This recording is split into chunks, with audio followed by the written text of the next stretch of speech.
পামেলাকে কৃষ্ণেন্দু বারবার ফোন দিতে থাকে। পামেলা কৃষ্ণেন্দুর নাম্বার দেখে মনে মনে ভাবতে থাকে, না, এবার থেকে কৃষ্ণেন্দুর সাথে যোগাযোগটা কমিয়ে দিতে হবে।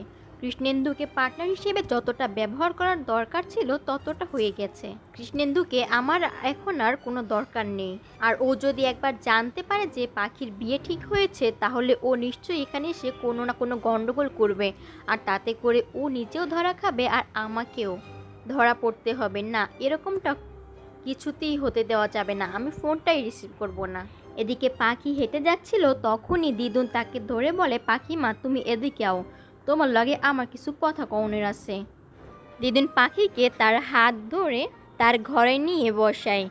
দিদুন পাখিকে নিয়ে গিয়ে বলে, পাখিমা তোমার লাগে আমার কিছু কথা কওনের আছে। আচ্ছা, আমি তোমারে কিছু প্রশ্ন জিজ্ঞাসা করি, তুমি একটু ঠিক ঠিক করে উত্তর দাও তো। পাখি তখন কি দিদুন জিজ্ঞাসা করলে দিদুন তখন বলে, আচ্ছা তুমি এই বিয়াতে রাজি হইলা কেমনে? তুমি যখন প্রথমে বিয়ের কথা শুনলা তখন তো তুমি অনেক রাগ হইয়া গেছিলা, আর এইটাই তো স্বাভাবিক ছিল।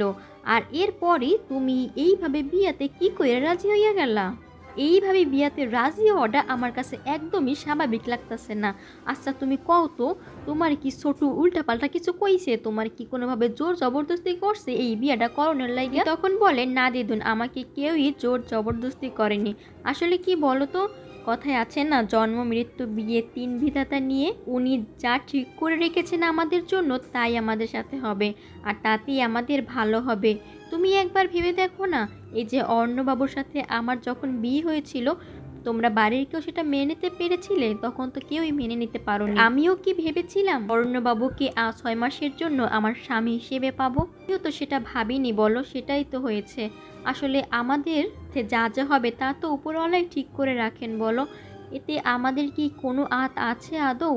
তখন বলে, দেও পাখিমা, সব কিছু ভাগ্যে থাকে না, কিছু ভাগ্যের উপরে দোহাই দিলে হয় না। কিছু কিছু ক্ষেত্রে আমরাও চাইলে ভাগ্যটারে পরিবর্তন করতে পারি। তো এই বিয়েটা হইব না এটা তো তোমার উপরেও ডিপেন্ড করতেছিল। এই বিয়েতে কেন হঠাৎ করে রাজি হইয়া গেলা? পাখি তখন বলে, দিদুন, এর সঠিক উত্তর তুমি আমার থেকে অর্ণবাবুর কাছ থেকে বেশি ভালোভাবে জানতে পারবে। দিদুন তখন বলে, হেইটা তো আমি জিগামুই, কিন্তু ছোটু যেমন বিয়েটা তোমার দিতে চাইছিল, তুমিও তো বিয়েটায় রাজি হইয়া গেছো। তুমি যদি না চাইতে তাইলে তো এই বিয়েটা কিছুতেই হইতো না। তুমি আগে আমার উত্তর দাও। সে পাখিমা, তুমি কও দিহি, তোমার কি এই বিয়েটা করার কি পিছনে কোনো কারণ আছে? তোমারে কি কেউ জোর করতেছে, বা তোমারে কি উল্টোপাল্টা কিছু কইছে? তুমি আমার সবটা খুইলা কও তো। পাখি তখন বলে, না দিদুন, আমাকে কেউই কিছু বলেনি।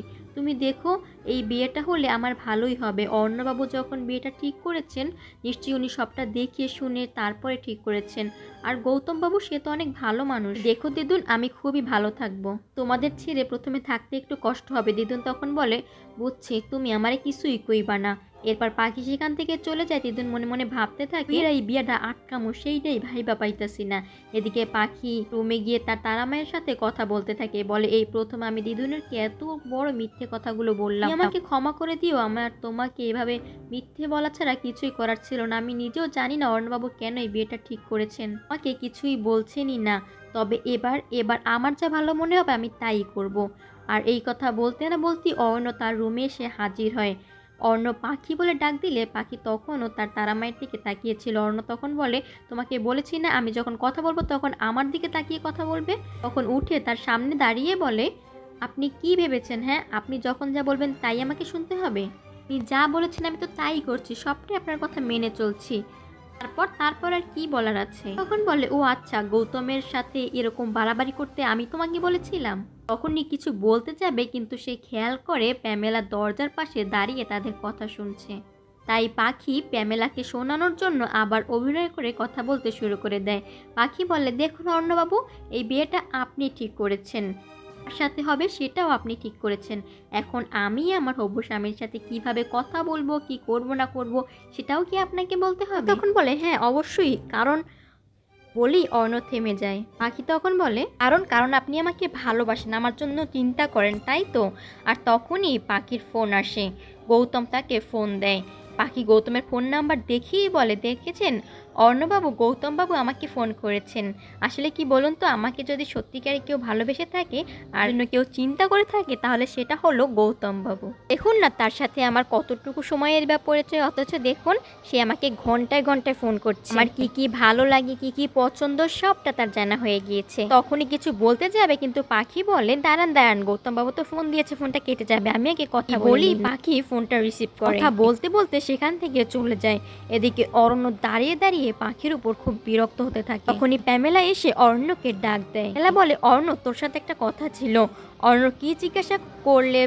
প্যামেলা তখন বলে, ডোন্ট মাইন্ড, আসলে আমার একটা কথা বলার ছিল তোকে। অর্ণব বলে, তুই বল, কি বলতে চাস? প্যামেলা তখন বলে, আচ্ছা তুই তো পাখির বিয়েটা ঠিক করেছিস, কার সাথে হবে সেটাও ঠিক করেছিস, তাহলে তুই এত কথা পাখিকে কেন জিজ্ঞেস করছিস? আসলে তুই কি চাচ্ছিস? পাখির সাথে গৌতমের এই বিয়েটায় কি তুই হ্যাপি নস? তুই কি চাস না ওদের বিয়েটা হোক? অর্ণ তখন বলে, এসব তুই কি বলছিস প্যাম? প্যামেলা তখন বলে, হ্যাঁ ঠিকই তো বলছি, দেখ পাখির তো গৌতমের সাথে বিয়ে ঠিক হয়ে গেছে, সবটা তো তোরই প্ল্যান ছিল, আর এদিকে আমার সাথেও তোর বিয়ে হয়ে যাচ্ছে। আমার কেমন জানি মনে হচ্ছে তুই পাখির সাথে গৌতমের এই বিয়েটাই হ্যাপি নস। আর কি আদৌ আমাকে মন থেকে বিয়েটা করছিস, সেটাই আমার এখন চিন্তা হচ্ছে। আচ্ছা তুই কোনোভাবে আমাকে চাচ্ছিস না বা এরকম কিছু নয় তো? অন্য তখন বলে, এসব কি বলছিস তুই প্যাম? তখন বলে, তুই কি আমাকে সন্দেহ করছিস কোনোভাবে? অন্য তখন বলে, সন্দেহ? সন্দেহ করব তোকে? এটা কেন মনে হলো যে আমি তোকে সন্দেহ করতে পারি? দেখ প্যাম, তোকে আমি খুব ভালোভাবে চিনি, তুই আমার সব থেকে ভালো বন্ধু। তোকে আমি ভালোভাবে চিনি, তোর ব্যাপারে সবটা জানি বলি তোকে আমি বিয়ে করতে রাজি হয়েছি। আর তোকে আমি সন্দেহ করব কেন? এরকম কিছু আছে নাকি তোকে সন্দেহ করার জন্য? বা তুই কি আমার কাছ থেকে কিছু লুকাচ্ছিস? তুই কি আমাকে কোনো সত্যি বলতে চাচ্ছিস? বা কোনো সত্য লুকানো কি আছে এরকম কিছু, যাতে করে আমি তোকে সন্দেহ করতে পারি? প্যামেলা তখন বলে, আরে না না অরণ্য, এসব। তখন বলে, ও আচ্ছা, চলি পাখি ভাবছে যে যদি গৌতমের সাথে এভাবে একটু বাড়িয়ে বাড়িয়ে বেশি বেশি কথা বলে, হয়তো বা আমি কোনোভাবে জেলাস ফিল করব। ও আসলে আমাকে জেলাস ফিল করার জন্যই এরকমটা করছে, এই বিয়েটা নিয়ে বেশি বাড়াবাড়ি করছে। ও ভাবছে যে মোমেন্টসে গিয়ে হয়তো বা আমি তোকে ছেড়ে ওকে বিয়ে করব। আসলে ওইটা পুরোপুরি ভুল ভাবছে, এরকম কিছুই নয়। আচ্ছা প্যাম, আমি যে পাখির সাথে এভাবে সুন্দর করে কথা বলছি, তুই এতে মাইন্ড করছিস না তো? তোর এতে খারাপ লাগছে না তো? প্যামেলা তখন বলে, আরে না, আমার এতে খারাপ লাগবে কেন? একদমই না। তখন বলে, হ্যাঁ আমি তো তোকে ভালো করে চিনি, তোর নিশ্চয়ই এতে কোনো খারাপ লাগার কথা নয়, আর আমি তোকে ভালো করে চিনি জানি, তাই তো তোকে বিয়ে করতে চাচ্ছি। পর অরণ্য বলে, আচ্ছা ঠিক আছে, তুই তাহলে এখন তোর রুমে যা, আমি পাখির সাথে বাকি কথাটা ছেড়ে আসছি।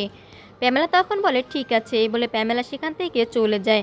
আর এদিকে অরণ্য মনে মনে ভাবতে থাকে, ব্যাস প্যাম তো হঠাৎ করেই নার্ভাস হয়ে গিয়েছিল, প্রেমটা আসলে তাহলে ভালোভাবেই এগোচ্ছে, এরপর দেখ ঠিক কী কী ঘটতে চলেছে।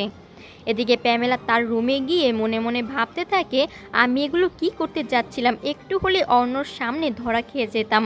প্যামেলা বলে, ব্যাস অরণ্য আজকে কোনোভাবে আমাকে সন্দেহ করেনি, আমাকে সন্দেহ করবেই বা কেন? কৃষ্ণেন্দু ধরা পড়েছিল, কৃষ্ণেন্দু নিশ্চয়ই এমন বোকা নয় যে ও আমার নামটা বলে দিবে, আর আমার নামটা বলে দিলে তো ওর আমার দুজনের প্ল্যানই ভেস্তে যাবে। ও এমন ভুলটা কিছুতেই করবে না, আমি ভুল ভাবছি, আমি অযথা এইসব নিয়ে টেনশন করছি। তুই তো আর কয়টা দিন, পাখির সাথে গৌতমের বিয়ে হয়ে গেলেই পাখি এই বাড়ি থেকে একেবারে চলে যাবে, তারপর আমার পথের কাঁটা একদম মুক্ত হয়ে যাবে, আর ওর সাথে আমার বিয়েটা হয়ে গেলে অন্য চিরতরে আমার হয়ে যাবে, শুই আমার। আর এই কয়টা দিন অর্ণর সাথে কথা বলুক, যা খুশি তাই করুক, সেদিকে আমি আর মনোযোগই দেব না। সব কিছু তো আমার প্ল্যান মোতাবেকই এগোচ্ছে। আর কৃষ্ণেন্দুর ফোন, সেটা কিছুতেই ধরা যাবে না, কৃষ্ণেন্দুকে কিছুতেই বোঝানো যাবে না যে পাখির বিয়ে ঠিক হয়েছে। ও যদি একবার জানতে পারে তাহলে নিশ্চয়ই কোনো না কোনো গণ্ডগোল পাকাবেই। পাখির ব্যাপারে ওকে দিয়ে একদমই বিশ্বাস নেই। পাখির সাথে গৌতমের এঙ্গেজমেন্টের ব্যবস্থা করা হয়েছে, বাড়িটাকে সুন্দর করে সাজানো হয়েছে, বাড়ির সবাই নতুন পোশাক পরে অপেক্ষা করছে কখন গৌতমের বাড়ির লোকজন আসবে। আর এরই মধ্যে গৌতমের বাড়ির লোকজনও চলে আসে। দিদুন বলে, কি যে হইতাছে আমি কিছুই বুঝবার পারতাছি না, আমরা কিছু আটকাইতেও পারতাছি না, মনে হইতাছি এইবার সব কিছু শেষ হইয়েই যাইব। হ্যারি তখন বলে, এর সাথে অন্য কারো এঙ্গেজমেন্ট? না না, এটা কিছুতেই মেনে নেওয়া যায় না। কি করেছে, কি আটকানো যাবে, কিছুই বুঝতে পারছি না। পরমজিৎ এসে দেখে সবাই বসে আছে, সবাইকে বলে তোমরা এখানে বসেই আছো, কত কাজ পড়ে আছে, আর এখানে বসে সব গল্পগুজব করছে। আর এরই মধ্যে সে দেখতে পায় গৌতমের বাড়ির লোকজন এখানে এসে পড়েছে। পরমজিৎ সাথে সাথে গিয়ে তাদের তুলনা করতে শুরু করে দেয়। জিৎ বলে, বাড়িটা কেমন লেগেছে? অনেক সুন্দর করে সাজানো হয়েছে। পরমজিৎ বলে, সব কিছু সে নিজে একা সাজিয়েছে, তার আজকে অনেক সময় লেগে গিয়েছে এগুলো সাজাতে, আর সে অনেক সুন্দর করে সেজেছে, তাকে কেমন দেখাচ্ছে? তখন গৌতমের মা বলে, হ্যাঁ বাড়িটা অনেক সুন্দর দেখাচ্ছে, আর পরমজিৎকেও অনেক সুন্দর দেখাচ্ছে। প্যামেলা পাখিকে রেডি করে নিয়ে আসে। হ্যাঁ বলে, ওইদিকে তো আগে দেখো। এরপর সবাই সেদিকে তাকাতেই দেখতে পায় প্যামেলা পাখিকে নিয়ে আসছে, আর পাখি অনেক সুন্দর করে শাড়ি পরে রেডি হয়ে সাজগোজ করে সেখানে এসে হাজির হয়েছে। অরণ্য রেডি হয়ে নিচে নেমে এসেছে। সে এসেই দেখতে পায় পাখি এভাবে শাড়ি পরে সাজগোজ করে আছে। পাখি এভাবে শাড়ি পরে সাজগোজ করা দেখে অরণ্য তার দিক থেকে কিছুতেই চোখ ফেরাতেই পারছিল না। সে পাখির দিকে তাকিয়েই ছিল, এদিকে পাখিও তার দিকে তাকিয়েছিল। প্যামেলা খেয়াল করে যে অরণ্য এইভাবে পাখির দিকে তাকিয়ে আছে, তাই সে একটু বিরক্ত হয়। এরপর সে পাখিকে বলে, ওই পাখি চলো, বসবে গিয়ে চলো। এই বলে পাখিকে সেখান থেকে নিয়ে যায়।